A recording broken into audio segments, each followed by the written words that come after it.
Olá, bom dia. Meu nome é Eduardo Saig. Esse é o Cafezinho das 10. Estou aproveitando para apresentar um podcast que eu gravei ontem, 3 tons de RH, já estará no ar. E hoje eu vou conversar sobre um assunto interessante, que eu confesso que é mais um desses assuntos que estão começando a surgir na área de pessoas, na área de recursos humanos, e que eu achei interessante e que provavelmente vai ser uma tendência nas empresas. Eu vou conversar com a Mariana Spínola sobre parentalidade.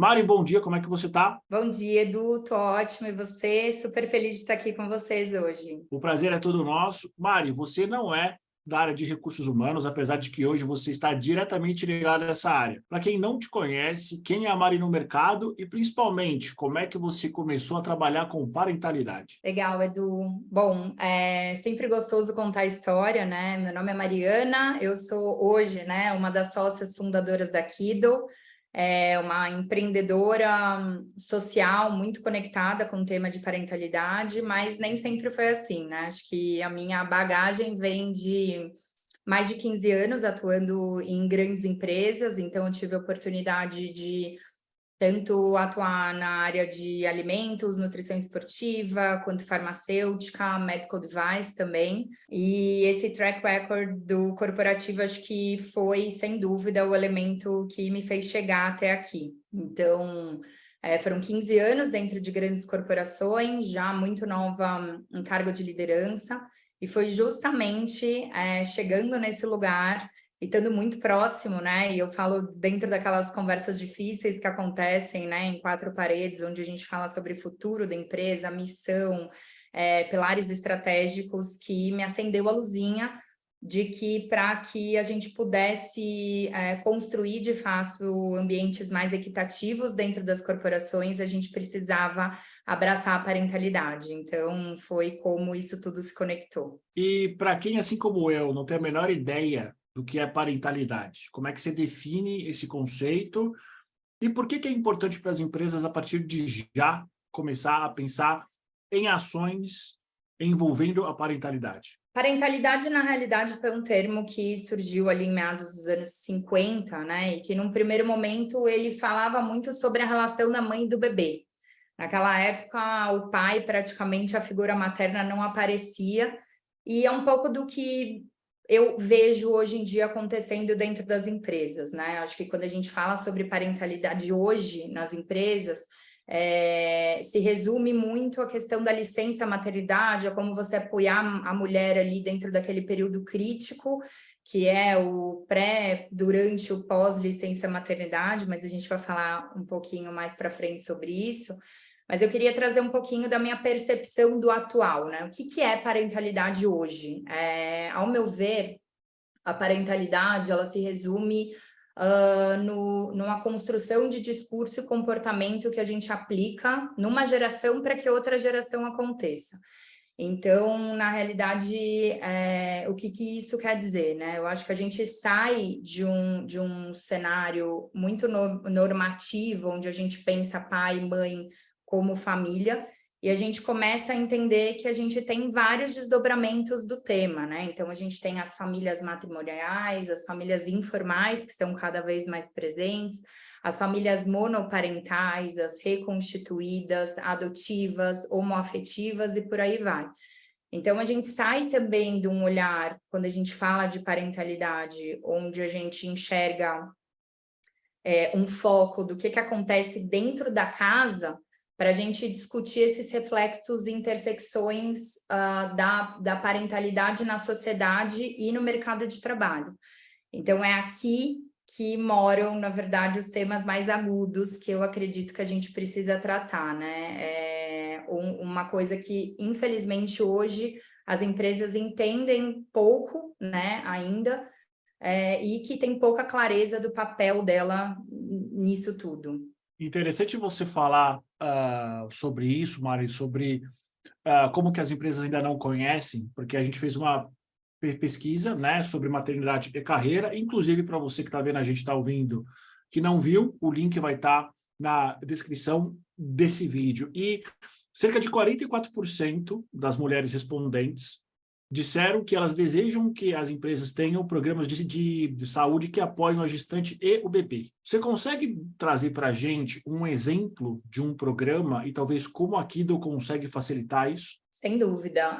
Eu acho que o grande diferencial que a Kido traz para o mercado é pensar a parentalidade como uma ferramenta estratégica, né? E eu acho que é justamente isso, a gente sair desse zoom in que a gente tem de mulher e bebê e a gente fazer um zoom out e entender que falar sobre parentalidade abraçar a diversidade, ser um potente aliado para a inclusão, sem dúvida, acho que está muito conectado com a equidade, mas no fim, hoje, ao meu ver, a potência da parentalidade nas empresas está muito ligada ao work-life balance, né? Que é uma questão que cada vez mais está presente por conta do que aconteceu no pós-pandemia ali, né? Intra e pós-pandemia, a gente fala muito sobre esse equilíbrio. E aí, o que a Kido faz, né? A Kido Pass é a primeira empresa hoje no mercado que trabalha programas de parentalidade estratégicos. A gente faz isso de uma forma muito equilibrada entre entrega humana, que é fundamental para a gente falar de bem-estar, de qualidade de vida, de acolhimento, que é muito a essência do que a gente faz, mas também balizando toda a nossa atuação em indicadores estratégicos do negócio, né? Justamente com o objetivo de provar que é uma ferramenta estratégica. E aí, como que a gente faz isso, Edu? A gente trabalha envolvendo a tríade de stakeholders que são fundamentais para a gente impactar e transformar a cultura das empresas. A gente começa sempre fazendo um trabalho de diagnóstico, então a gente roda um índice parental de bem-estar, e esse índice é uma pesquisa detalhada que traz para a gente desde o cenário, fotografia, gaps, riscos, onde moram ali as oportunidades da gente fortalecer essa cultura para a família. E aí a gente começa essa construção do programa com a liderança, né? A gente entende, e você que é um cara super expert no tema vai concordar comigo, que qualquer mudança, qualquer construção de mindset, né, de cultura, de ambiente, ele começa na liderança. Então, a gente vai desde programas de conscientização e formação da liderança, baseado principalmente num item que é a segurança psicológica, que eu acho que é fundamental para a construção dessa relação. A gente leva iniciativas direto às figuras parentais, a gente fala propositalmente figuras parentais por conta do que eu falei antes, né? Acho que não é só falar de mãe e pai, é a gente falar de todos os formatos possíveis para a gente abraçar esse colaborador. E na ponta, a gente leva uma iniciativa, que é uma plataforma única no Brasil, que tem o objetivo de levar cuidado para os filhos dos colaboradores enquanto os pais estão trabalhando. Então, a gente atua de uma forma 360, né, com programas bastante robustos e estratégicos para as corporações. Mari, na tua visão e na experiência que você tem tido com a liderança, o quão receptivas as lideranças estão para esse conceito da parentalidade, principalmente para a solução que a Kido oferece? Eu acho que já existe uma receptividade grande. O que eu enxergo é que a gente está passando por um momento de amadurecimento no Brasil, né? Falar sobre parentalidade ainda é muito novo aqui, mas, por exemplo, quando você olha globalmente, tem diversas publicações e estudos. A própria GPTW, né, que é uma grande referência no Brasil sobre, né, as melhores empresas para trabalhar, ela tem ranking de Working Parents, que fala quem são as empresas, né, mais apropriadas, né, e mais estruturadas para pais e mães, figuras parentais trabalharem. Mas aqui no Brasil eu acho que a gente realmente, o que você falou no início faz sentido, eu acho que é uma próxima onda que ela está ela é a consequência natural do processo que a gente está fazendo de entender saúde mental dentro das empresas, né? Eu acho que a pandemia veio para falar, para praticamente rasgar o véu da saúde mental, né? E aí todo mundo hoje tem implementado esses programas. O que eu entendo, Edu, que ainda é um ponto importante para a gente falar com a liderança, após a implementação, né, desses grandes programas de saúde mental, que sem dúvida é um investimento super louvável e importante das empresas, eu acho que muitos líderes acabam aproveitando pouco a exploração de dados que isso traz. Então, assim, em muitas conversas que eu tenho, eu pergunto para os líderes ali da área de saúde e bem-estar, muitas vezes até os líderes de programas e grupos de afinidade de equidade, né? Então, no momento em que você tem uma iniciativa de saúde mental, quanto você afere, quais são os gatilhos que levam esses colaboradores a viverem um diagnóstico XYZ? Eu vejo que responder quais são os diagnósticos, não, tem muito caso de ansiedade, transtorno de depressão, de déficit de uma série de questões ali, de burnout e tal, isso é aferido, mas a gente precisa ir um pouco mais fundo, entender qual é o gatilho para isso acontecer. E aí, por que eu digo que a parentalidade é uma consequência? Porque nas empresas que aferem isso, eu já tenho essa resposta, né, que, por exemplo, olhando para o público feminino especialmente, ou top 1, top 2 gatilho é a maternidade, né? A dificuldade de equilibrar filhos e família, e aí a pesquisa de vocês vem para acho que corroborar com tudo isso. E quando a gente fala também de população total, a questão da família, ela está sempre entre os top 3 ali, né? Então, falar sobre saúde mental, em algum momento vai trazer a empresa a entender que ela precisa construir um ambiente mais pró-família para que os colaboradores estejam saudáveis, né, e engajados nos seus trabalhos. Muito bom, Mari. E dentro desse tema, que é um tema que de fato ele é muito grande, ele é muito abrangente, estamos falando de mudança de cultura, estamos falando de governança. Na tua visão, qual é o papel do RH em tudo isso? Eu acho que, na realidade, quando a gente fala de cultura pró-família, né, que o objetivo é dar condições para que o profissional e o pessoal coexistam de forma mais harmônica, a gente está falando em melhorar índices diretos de saúde e felicidade, né? Acho que se a gente for resumir tudo isso, a gente está falando de 2 elementos que são capazes de transformar ambientes e relações no âmbito corporativo, né? Acho que até hoje... infelizmente, a gente brinca às vezes, né, aqui na Kido, em algumas reuniões, que a gente fala que a nossa missão é transformar a relação entre as empresas e as famílias, porque, na verdade, eu acho que até, né, acho que isso está mudando, mas até muito pouco tempo atrás, era uma relação muito tóxica, né? Então, considerando a dificuldade que as empresas têm, em especial ao RH, para atrair e reter talento hoje em dia, eu acho que investir em transformar a cultura da empresa, em fomentar uma reputação nesse sentido, acaba sendo super atraente, né? Aumenta o desejo de mercado, né? Então, quando a gente olha para o cenário atual, né, das empresas, quando a gente fala sobre RH especificamente, a gente vê que assim, para falar de engajamento, para falar de produtividade, para falar de atração, para falar de retenção, que eu acho que são os indicadores que o RH está olhando, inevitavelmente você acaba tendo que mudar a tua postura com relação a esse tema. E aí eu queria, acho que, trazer uns pontos que eu acho bem legal compartilhar aqui. Teve uma publicação recente da Oxford University que eles mostram que 66% das figuras parentais sofrem burnout parental. O que é o burnout parental? Ele nada mais é do que um burnout gatilhado pela parentalidade, né? Pela dificuldade de equilibrar esses 2 mundos que a gente não tem um botão de desligar e ligar. Então, assim, eu acho que o RH, qual o papel do RH em tudo isso? Eu acho que ele é o responsável por entender esse processo, entender que essa mentalidade precisa mudar para que esses indicadores sejam saudáveis no negócio.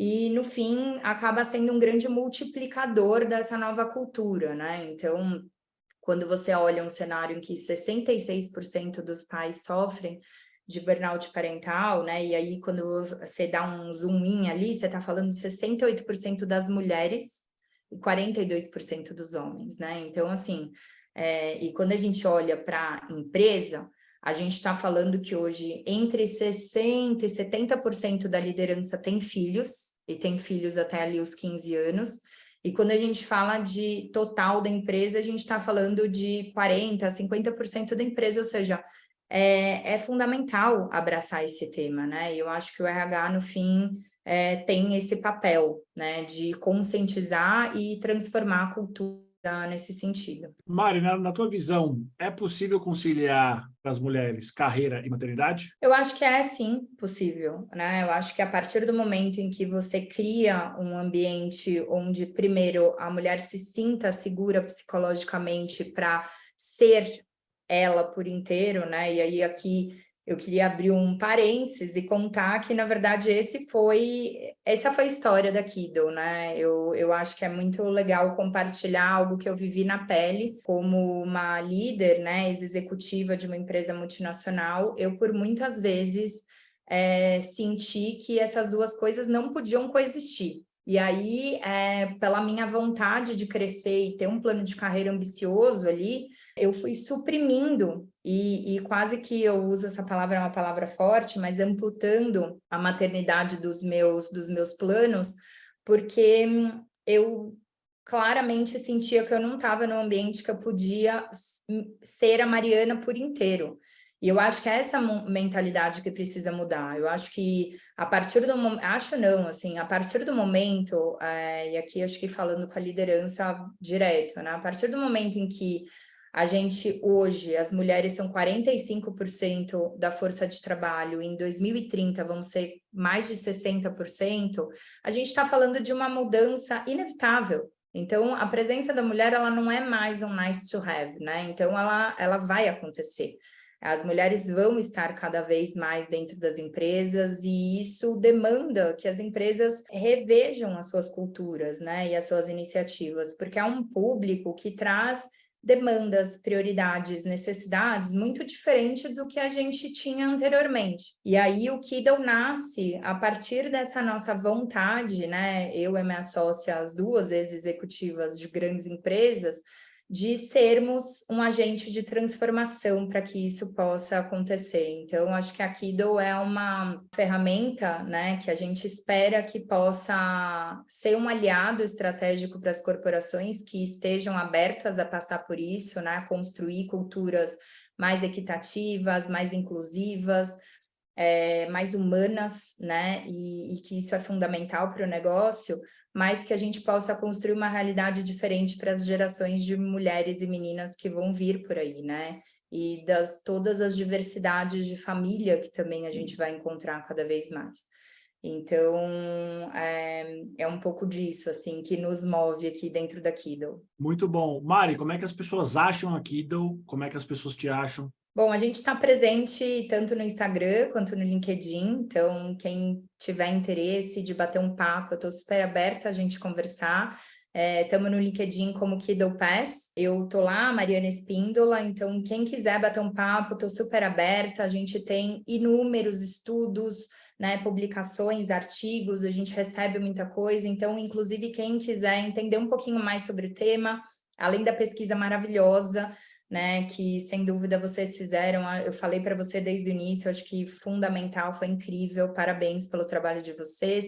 Existem muitos dados globais, né, que mostram isso e eu estou super aberta a compartilhar com quem tiver interesse. Muito bom, Mari. Obrigado pelos elogios. A gente fez essa pesquisa justamente para a gente conseguir ter um panorama desse cenário de maternidade mais carreira, não é maternidade versus carreira, porque a gente entende também que dá para conseguir conciliar os dois. E do ponto de vista mais prático, né, do ponto de vista mais, talvez, empresarial, toda empresa que pretende minimamente existir nos próximos 20 anos precisa, de fato, já começar a pensar nas políticas para as mulheres, políticas que sejam adequadas e aderentes às necessidades específicas que as mulheres têm, principalmente aquelas que ou já são mães ou que desejam ser mães. É simplesmente uma questão de, como você falou, atração, retenção e desenvolvimento do talento feminino, que, graças a Deus, serão maioria nas empresas nos próximos anos, né? Então, deixa só de ser uma conversa, talvez, aspiracional para ser uma conversa estratégica. Simples quanto isso. Mari, quero agradecer pelo seu tempo. Muito obrigado pela tua presença. A gente vai deixar todos os dados seus e daqui os dados de contato aqui no vídeo. Tem mais alguma coisa que você gostaria de falar que eu não te perguntei? Não, acho que é isso. Eu só tenho a agradecer também. Edu, foi um prazer enorme. Acho que cada vez mais a gente vê quem de fato está olhando e antenado com as diferenças, então, e com as tendências de mercado, né? Eu acho que esse movimento de vocês desde a pesquisa até podendo estar aqui hoje falando sobre esse assunto é muito bacana. A gente vê que vocês, sem dúvida, estão à frente do mercado, estão acompanhando, né? Não só o que está acontecendo agora, mas acho que o que está acontecendo no futuro. E é isso, eu acho que falar sobre parentalidade é falar sobre retenção, falar sobre produtividade, sobre engajamento, sobre melhorar o sucesso nos processos seletivos, né? Sobre redução de custos Exatamente. importantes para a empresa. E a gente está aqui, acho que juntos, né? A gente acredita muito mais que o mundo é muito mais E do que O, né? Então, acho que a gente Com precisa certeza. unir as nossas forças para transformar isso. Então, muito obrigada por nos receber aqui hoje. Um prazer. Imagina, Mari, o prazer foi todo nosso. Sempre que você quiser, a casa vai ser sua. Eu acho que parentalidade, como eu comecei falando, eu termino, é um assunto que penso que antes desse café as pessoas achavam que não conheciam, mas elas conhecem desde sempre. Só que é um assunto que ele precisa ser tratado com muito mais seriedade, com muito mais processo, com muito mais, talvez, rigidez, né? Então, agradeço você mais uma vez pela tua presença. Volte sempre. Para você que está vendo, a gente está ouvindo. Muito obrigado e até semana que vem. Obrigada, gente.